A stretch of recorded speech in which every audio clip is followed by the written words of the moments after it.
कभी कभी हम पूरी जिंदगी गुजार देते हैं एक बात को समझने के लिए, लेकिन जब वो बात समझने का मौका आता है तब हम उसी बात को इग्नोर कर देते हैं। ये गलती मैं नहीं करना चाहता, क्योंकि अब मुझे समझ में आ गया है कि तुम्हारा और मेरा रिश्ता क्या है। रागिनी, मैंने हमेशा तुम्हारा साथ दिया, तुम्हारे अच्छे बुरे वक्त में तुम्हारे साथ खड़ा रहा। जब डॉक्टर नील अमेरिका से वापस आए तो तुम्हारे साथ पति पत्नी का नाटक करते करते पता नहीं कब मैं तुम्हें सच में अपनी जीवन साथी समझने लगा। हालांकि मैं ये जानता था कि तुम मेरी सिर्फ रिस्पेक्ट करती हो, तुमने मुझसे कभी प्यार नहीं किया। तुम एक बार फिर डॉक्टर नील के करीब गई और मैंने अपने आप को समझा लिया क्योंकि तुम खुश थी। लेकिन डॉक्टर नील फिर से वापस चले गए और मुझे लगने लगा कि डॉक्टर नील जैसा आदमी तुम्हें कभी खुश रख ही नहीं सकता। मैं ये बात समझ ही नहीं पाया कि तुमने अपनी जिंदगी में सिर्फ एक आदमी से प्यार किया है, वो है डॉक्टर नील। उनके जाने के बाद मैंने तुम्हारे सामने एंगेजमेंट का प्रपोजल रखा, शायद दबाव में आके तुमने वो स्वीकार भी कर लिया, लेकिन दिल से तुम कभी नहीं चाहती थी कि तुम किसी और के साथ शादी करो। और कहीं ना कहीं ये बात मैं जानता था, लेकिन वैसे मेरा स्वार्थ समझो या मेरा प्यार, मैं हमेशा ये समझता रहा कि एक बार शादी हो जाए फिर सब कुछ ठीक हो जाएगा। लेकिन डॉक्टर नील वापस आ गए और उनके आने के बाद मुझे भी इनसिक्योरिटी हुई, जेलसी हुई, और इसी चक्कर में मैंने सोचा कि मैं जल्द से जल्द तुमसे शादी कर लूं। लेकिन बुरा मुझे तब लगा जब तुमने एक बार फिर से शादी को टाल दिया और डॉक्टर नील से शादी करने के लिए रेडी हो गई। तब मुझे बहुत बुरा लगा। शायद मेरा ईगो हर्ट हो गया, या तो फिर थक गया था मैं इंतजार करते करते। इसलिए मैंने भी तुमसे सारे रिश्ते हमेशा के लिए तोड़ देने की ठानी।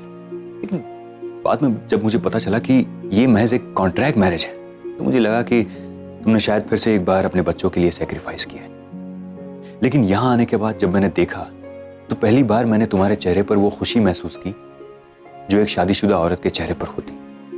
अपने बच्चों, अपने परिवार के साथ रहकर एक औरत की आंख में जो चमक होती है, वो चमक मैंने तुम्हारी आंखों में महसूस की। और मुझे आज समझ में आ गया रागिनी कि प्यार उस इंसान को पाने का नाम नहीं है, लेकिन उस इंसान को खुश देखने का नाम है जिसे आप सबसे ज्यादा प्यार करते हैं। इसलिए आज से मैं जो भी करूंगा तुम्हारी खुशी के लिए करूंगा, और मैं जानता हूं कि तुम्हारी खुशी डॉक्टर नील के साथ रहने में है। और मैं ये मानता हूं कि जो भी दिल में हो कह देना चाहिए। और मैं भी तुमसे कहता हूं कि एक बार कहकर देखो रागिनी, फिर देखो तुम्हारे आसपास की दुनिया कैसी बदल जाती है। फिर ये केस, ये इंटरव्यू, ये सब कुछ मैटर नहीं करेगा। जो भी फीलिंग्स तुम्हारे दिल में है डॉक्टर नील के लिए, जाकर कह दो उन्हें। आई एम श्योर उनके दिल में भी तुम्हारे लिए ऐसी ही फीलिंग्स होंगी। नहीं सर, ऐसी बात नहीं है। आप प्लीज मुझे इस बात के लिए फोर्स मत करना। आई नो रागिनी, तुमने आज तक मुझे सर, मेंटोर या एक फ्रेंड की हैसियत से ही देखा है, लेकिन आज एक फ्रेंड के नाते मैं चाहता हूं कि तुम मेरी ये एडवाइस मानो और तुम अपने मन की बात डॉक्टर नील को बताकर तो देखो कि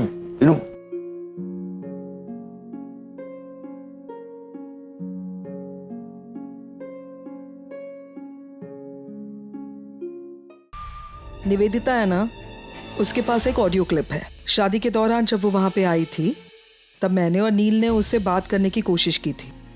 उसने धोखे से मेरी और नील की कुछ आवाज़ रिकॉर्ड की है।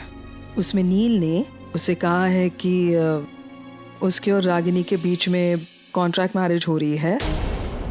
निशी और जिग्नेश के लाइफ में जो प्रॉब्लम हो रही है, वो दोनों सेपरेट हो गए थे। जैसे निशी और जिग्नेश के बीच में सब कुछ ठीक हो जाएगा तो ये कॉन्ट्रैक्ट मैरिज खत्म हो जाएगी और वो निवेदिता से शादी कर लेगा। और ये सारी बातें निवेदिता ने रिकॉर्ड कर ली। और ये सारी बातें पैम तो मुझे आज बता रही है। कमाल करते हो यार पैम, इतनी बड़ी बात। आप बेचारे बच्चे मेहनत कर रहे हैं, दिन रात कोशिश कर रहे हैं कि सब ठीक हो जाए, उनको ये बात मालूम चलेगी तो उन पे क्या गुजरेगी। एग्जैक्टली आरके, मैं भी तो वही सोच रही थी। इसीलिए मैंने सबसे पहले उनको ये बात नहीं बताई, क्योंकि वो लोग इतनी मेहनत नहीं करते। और मैंने भी अपने लेवल पर टैकल करने की कोशिश की है। ऐसा नहीं है कि मैं हाथ पे हाथ धरे बैठी हूँ। मैंने निवेदिता को इस तरह से भड़का दिया कि उसने जाके मेरी वजह से वो टेप्स टेस्ट के लिए दी है। इसीलिए उसने पहले दिन वो इन्वेस्टिगेशन टीम के सामने नहीं रखी। तो मैं अपनी तरफ से कोशिश कर रही हूँ। लेकिन पैम ये बात इतनी लाइट लेने वाली नहीं है। तुम्हें पता है, बच्चों को ना सही लेकिन कम से कम नील और रागिनी को हमें ये बात बतानी ही पड़ेगी। उनको मालूम तो होना चाहिए ना। इन्वेस्टिगेशन के बीच में अगर ये बात आ गई कहीं से तो वो कैसे फेस करेंगे उसको। एग्जैक्टली मैं भी यही सोच रही हूँ और मुझे भी ऐसे लगता है कि हमें ये बात उन्हें बता देनी चाहिए।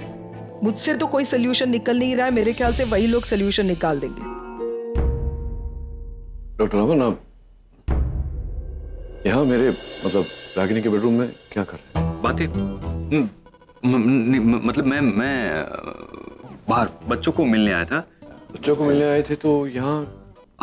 मतलब हम ऐसे ही बातें कर रहे हैं, इधर उधर की बातें। क्या? यही मैं रागिनी को बता रहा था कि बारिश होने वाली है। ये देखिए कमाल है नहीं? मतलब मैं जब आया था तो कड़क धूप निकली हुई थी, अब बारिश। ये मौसम का भी कुछ ठिकाना नहीं। सिर्फ बादल है, बारिश नहीं होगी। क्या क्या क्या कह रहे थे आप? कुछ कह रहे थे? नहीं मतलब मैंने ऐसा कहा? मैंने कब ऐसा कहा? नहीं मैंने ऐसा मुझे कहा? नहीं, आप मुझे बताने वाले थे कि आप रागिनी को कुछ कह रहे थे। वो तो रागिनी आपसे कुछ कहना चाहती है। तो कह दो जो भी कहना है। आप बात कर लीजिए, मैं चलता हूँ।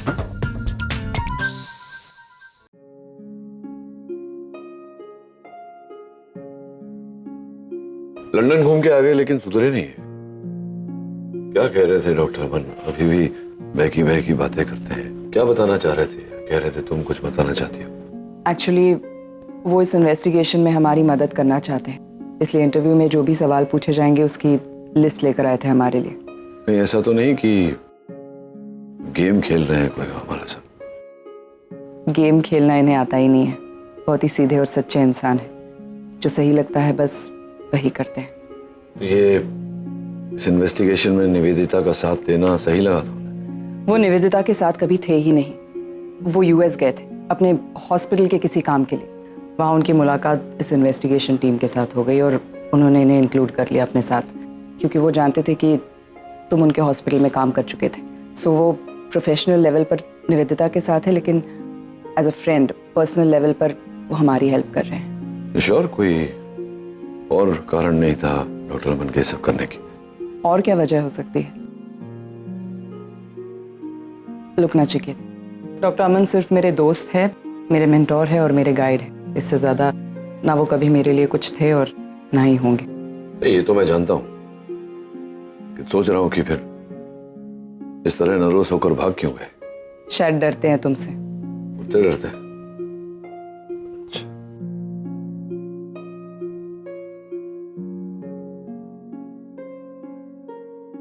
बाकी सब तो ठीक है क्योंकि हमने बेडरूम थिंग्स एंड बेसिक सवालों के लिए मॉम डैड को रेडी कर दिया था। लेकिन वन ऑन वन इंटरव्यू के लिए क्या करेंगे? आई मीन डैड के लिए फिर भी हमारे पास क्वेश्चंस है क्योंकि अमन अंकल ने हमारी हेल्प कर दी है, बट मॉम उनके लिए कैसे, उनको कैसे ट्रेन करेंगे? ऐसे भी मासी बहुत स्मार्ट है, देखना वो मॉम से कैसे भी सवाल पूछ सकती है, कंफ्यूज कर सकती है और उन्हें ही सबसे ज्यादा इंटेरोगेट करेगी। सी रिलैक्स, मॉम बहुत समझदार है, इसलिए वो गुस्से में आके कुछ भी उल्टा सीधा नहीं बोलेंगी। So chill. I agree with Nishi, but I think हमें आंटी को प्रिपेयर कर देना चाहिए जस्ट इन केस यार, वर्स्ट कम्स टू वर्स्ट। हाँ करेक्ट है, बट मैं ये बोल रहा हूँ कि कम से कम जो क्वेश्चंस हमारे पास ऑलरेडी है डैड के लिए, तो हम उनको ट्रेन कर लेते हैं ना वन ऑन वन इंटरव्यू के लिए। अमन अंकल तो हमारा साथ दे ही रहे, बट मेरा क्वेश्चन ये है कि इस टाइम पे डैड को ट्रेन कौन करेगा? ऑब्वियसली अमन अंकल। अब वही डैड को इंटरव्यू करने वाले हैं तो बेस्ट होगा ना अगर वही डैड को ट्रेन करें, राइट? बट अगर अमन अंकल तैयार नहीं हुए तो, बिकॉज आई डाउट इट। तू पॉजिटिव सोचना, वो करेंगे, और अगर उन्होंने नहीं किया तो तू इंटरव्यू लेगा। मैं क्यों? हाँ ऑब्वियसली, क्योंकि आइडिया तो तुमने दिया है, तो अगर अमन अंकल नहीं माने तो तुम ट्रेन कर देना। अरे हाँ, अब तो तुम्हें ही करना पड़ेगा। अरे तुम लोग ना बहुत चीटिंग करते हो यार, तुम लोग ना गैंग अप करके ना मुझे हमेशा पसंद देते हो। I don't like this. करना तो अरे यार ओके सुपर। अरे जिग्नेश, तुम यहाँ क्या करो? निशी से मिलने आए हो क्या? हाँ उससे मिलने तो आया ही था, लेकिन मुझे तुमसे भी कुछ बात करनी थी। हाँ बोलो ना। वो मैंने इन्वेस्टमेंट की बात की थी ना। हाँ? लेकिन अभी एक प्रॉब्लम है। क्या हुआ? वो जो पैसे थे ना, मॉम ने देने के लिए इनकार कर दिया। वो समझती कि मैं वो पैसे बर्बाद कर दूंगा। मैं आज छोटा बच्चा थोड़ी हूँ। मैंने सोचा था 5 लाख के बजाय मैं 10 लाख इन्वेस्ट कर दूंगा, जो महीने में डबल हो जाएंगे। जिग्नेश मैं समझ सकता हूँ, क्या ना कि हर माँ बाप की एक ही प्रॉब्लम होती है, इसलिए तो मैंने कोई दूसरा तरीका अपनाया कि मैं पैसे इन्वेस्ट करूं, क्योंकि मुझे पैसे इन्वेस्ट करना बहुत जरूरी था। दूसरा तरीका क्या तुम मुझे वो दूसरा तरीका बता सकते हो?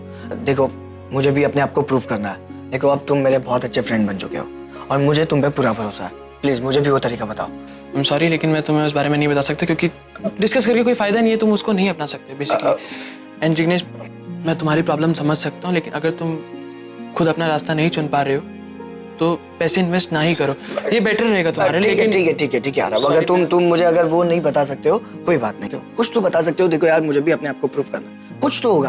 अगर तुम्हें मुझ पर भरोसा हो तो।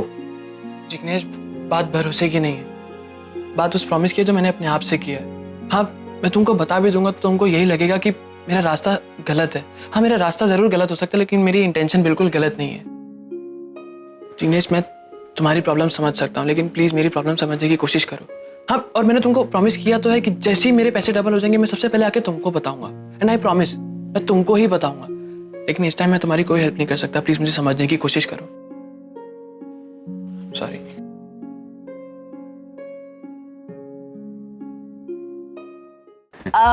अमन अंकल, आपने वाकई हमारी बहुत हेल्प की, थैंक यू सो मच। अरे इसमें थैंक यू की क्या जरूरत है? Anything for you guys. Promise? पक्का प्रॉमिस। पक्का प्रॉमिस। वैसे अमन अंकल, हमें पता है कि आप डैड से क्या सवाल पूछने वाले हो, तो दे वी आर सॉर्टेड। पर मासी मॉम से क्या पूछेगी तो ये तो मुझे भी नहीं पता, मेरी भी कुछ लिमिटेशंस हैं। मैं वो निवेदिता को जाके पूछ तो नहीं सकता कि वो क्या पूछने वाली, वरना फिर उसे मुझ पर खामखा शक हो जाएगा। करेक्ट है। तो मैं क्या बोल रहा था कि मॉम के क्वेश्चंस के बारे में हम बाद में सोचते हैं ना। अभी हमारे पास जो ऑलरेडी क्वेश्चंस है जो आपने हमें दिए डैड के लिए, उसके बारे में सोचते हैं। करेक्ट है ना? हाँ। तो आप डैड को ट्रेन करो। मैं? हाँ। मैं कैसे कर सकता हूँ? लेकिन नहीं, ये नहीं होगा। अरे नहीं, देखो फाइनल इंटरव्यू आप करने वाले, तो रिहर्सल भी आप कर लो तो कंफर्टेबल हो जाएगा ना सब कुछ। एक मिनट, सब कुछ मैं क्यों करूं? मैंने क्वेश्चन तो दे दिया ना, सब खत्म हो गई बात। फिर वहां पे इंटरव्यू ले सकते हो तो यहाँ पे क्यों नहीं? अरे वहां की बात और है, यहाँ की बात अलग है। मैं नहीं कर सकती। I can't do this. I can not, I don't want to do it. Aman uncle, अभी 1 मिनट पहले आपने मुझे प्रॉमिस किया था। नाटक? अब प्रॉमिस किया था तो क्या कुछ भी करवाओगे? अमन अंकल, प्रॉब्लम क्या है? आप डर रहे हो क्या? एक्सक्यूज मी डॉक्टर कार्तिक, ये आप मुझे कह रहे हैं? आप तो उनके सामने खड़े भी नहीं रह सकते। और डरने वाली क्या बात है इसमें? मैं कोई डरता वरता नहीं हूँ किसी से। हाँ एग्जैक्टली, इसमें डरने वाली कोई बात ही नहीं है। तो आप कर लो ना इंटरव्यू। भाई कर लो प्लीज, कर लो ना प्लीज। और कितना बोलेंगे Aman uncle, come on please. Okay. अबे आप भी रिहर्सल करो। ये कहाँ फंसा दिया बच्चों ने मुझे। अरे डॉक्टर नील, कैसे हैं आप? बैठिए ना, बैठिए।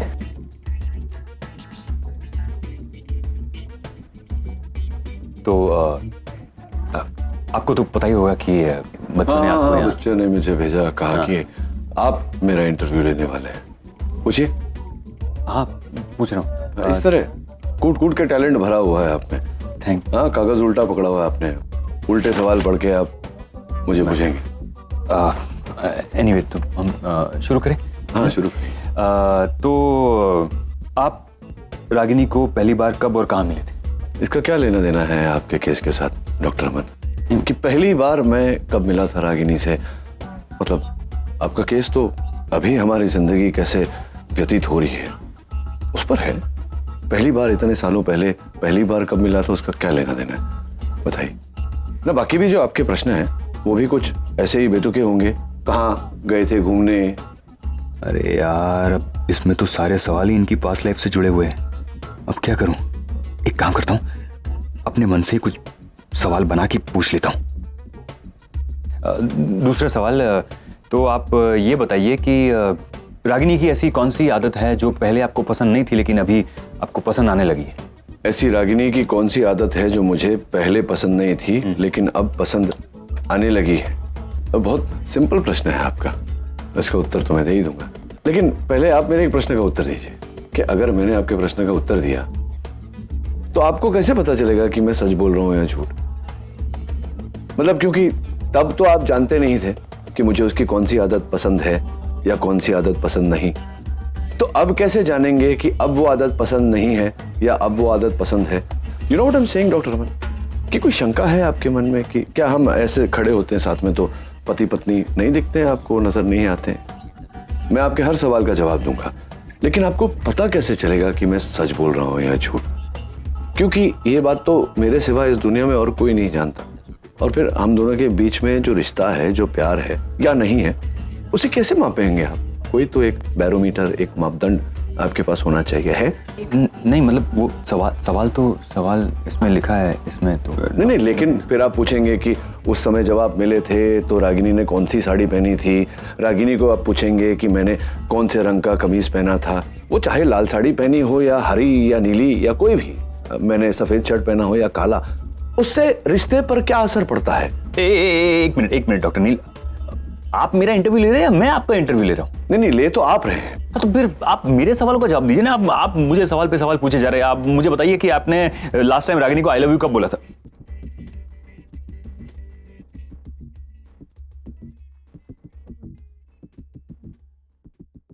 मॉम ध्यान से सवाल सुनना और अच्छे से जवाब देना, करेक्ट? हाँ please. Okay, so first question is, dad को कौन से कलर की सॉक्स पहनना पसंद है? वाइट। एंड डैड ने जो आपको पहली बार साड़ी दी थी उसका रंग क्या था? रेड। सुपर। नाउ और डैड ने आपको आखिरी बार आई लव यू कब बोला? ये कैसा सवाल है? ये सब नहीं पूछेंगे वो लोग। अरे ऑफ कोर्स पूछेंगे मॉम। इनफैक्ट अमन अंकल ने जो लिस्ट दी है सवालों की जो डैड को पूछे जाने वाले हैं, उसमें ऐसे ही सवाल हैं, तो वी आर अज्यूमिंग कि आपको भी ऐसे ही सवाल पूछे जाएंगे। हालांकि हमें नहीं पता कि निवेदिता आंटी क्या पूछेंगी, कैसे पूछेंगी, but you have to be prepared mom. और आपको कौन सा झूठ बोलना है? आपको जो बोलना है सच ही बोलना है, राइट? जब आपका डिवोर्स हुआ उससे पहले तो आपने काफी टाइम साथ में स्पेंड किया ही था, तो बस वही याद करके दे दो ना जवाब। वैसे तुम्हारे डैड कहाँ हैं? अरे हम ना बहुत स्मार्ट हैं। हमने ना अमन अंकल को डैड के पास भेज दिया। हमने उनको बोला कि वैसे ही वो इंटरव्यू लेने वाले हैं तो रिहर्सल भी वही करवा दे। अमन सर और तुम्हारे पापा एक रूम में? स्मार्ट ना? तुम्हारे पापा अग्री कैसे हो गए इसके लिए? वो सब हमने कर लिया मॉम, हमने दोनों को मना लिया। पता है, पहले हमने अमन अंकल को मनाया, फिर डैड को। इमोशनल अत्याचार। अरे पर मॉम आपको क्या हो गया? आप इतनी परेशान क्यों हो गए? ये तो बहुत टेंशन वाली बात है। अगर नचिकेत ने अमन सर से पूछ लिया कि वो मुझसे क्या बात कर रहे थे तो बहुत बड़ी प्रॉब्लम हो जाएगी। मुझे रोकना होगा अमन सर को। मॉम कहाँ खो गए आप? मुझे तुम्हारे पापा से कुछ जरूरी बात करनी है। मैं अभी 5 मिनट। नहीं मामा, ऐसे कैसे? भाई आप क्लास छोड़ के नहीं जा सकते, सिर्फ 10 मिनट की बात है, फिर 1 घंटे का ब्रेक मिलेगा। हाँ, पक्का। हम फटाफट सवाल पूछते हैं। ओके ओके, आपका अगला सवाल है कि आप लोग last time candle light dinner पे कब गए थे? हाँ। नहीं नहीं क्या नहीं मॉम, आप कंसंट्रेट करो ना, कभी तो गए होंगे। हाँ, आई डोंट नो। अरे इतना सारा स्ट्रेस मुझे एक ही साथ आना था। इतने दिनों से सोया भी नहीं हूँ मैं। क्यों? क्योंकि मॉम डैड का स्ट्रेस है और कुछ नहीं, सिर्फ मॉम डैड का स्ट्रेस है। Okay understand. अरे doctor Aman uncle, I mean आप बताइए इंटरव्यू कैसा था? हाँ बताइए ना, कुछ बोलिए, कैसा था? डॉक्टर नील ने कुछ कहा क्या? नहीं ऐसी कोई बात नहीं है, सब ठीक है, एवरीथिंग इज फाइन। बहुत इंटेलिजेंट है बहुत। आपका चेहरा कुछ और बता रहे हैं और आपके वर्ड्स कुछ और बता रहे हैं। आप प्लीज सच्ची बताइए ना, अंदर क्या हुआ? होना क्या है? मैंने उनको सवाल पूछे, उन्होंने मेरे सवाल के जवाब दिए। हाँ बस थोड़े अलग तरीके से दिए, लेकिन हो गया। और क्रॉस क्वेश्चनिंग में तो मतलब मास्टर है वो, मास्टर। क्या बात? मुझे बहुत डाउट हो रहा है, आप साफ साफ बताते क्यों नहीं क्या हुआ अंदर हुआ क्या? बताओ प्लीज प्लीज प्लीज। बताता हूँ।